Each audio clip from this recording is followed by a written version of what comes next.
আজি বহু দিনৰ মূৰত এটা ক্লাছৰ ভিডিঅ' লৈ আহিছো আসলতে আজিৰ ভিডিঅ'টো মোৰ কিছুমান ভুল শুধৰণিৰ বাবেহে মই লৰালৰিকে মেথছবোৰ কৰোতে দুই এটা মিস্টেক হৈ গৈছিল তাৰ বাবে সবকে সৰি কৈছো দেই মোৰ ভাল লাগিছে আসলতে তোমালোকে মেথছবোৰ ভালদৰে বুজি পাইছা সেই কাৰণে কমেন্টত মোৰ ভুলবোৰ ধৰিব পাৰিছা সেইবোৰ আসলতে মিস্টেক হৈছিল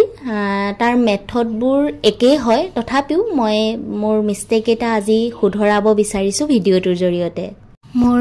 ফাৰ্স্ট মিস্টেকটো হৈছিল এই পেজটোত যেটো ৰেড কালাৰ সিন কৰা আছে হেতু এটো আছিলে ক্লাস 9 ৰ এডভান্স মেথছৰ চেপ্টাৰ 1 ৰ যে যেটো প্লেলিষ্ট আছিল তাৰ সেকেন্ড ভিডিঅ'টো আৰু এটো চেপ্টাৰ 1.22 কৰাৰ আগত মই যিখিনি বুজাই লৈছিলো হেখিনি আছিল এটো 6 টো মই ভুলতে 7 ৰ দৰে লিখি দিলো আসলতে 6 টো লিখে 6 = vi এটো হে ৰাইট আৰু মোৰ নেক্সট ভুলটো হৈছিল অনুশীলনী 1.2 ৰ 5 নম্বৰৰ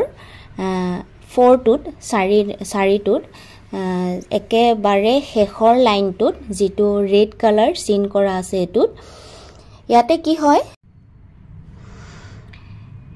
এটো আসলতে ইয়াত কি আছে 700 লাষ্টৰ খিনিয়ে মই কৈছো কাৰণ এখিনি ঠিকে আছে 709 টো লিখোতে ভুল হৈছে ইয়াত আছে 709 700 টো আমি আসলতে কি ৰে লিখো c ৰে লিখো মই ইয়াত xx দিলো xx টো আসলতে x টো 10 হে বুজায়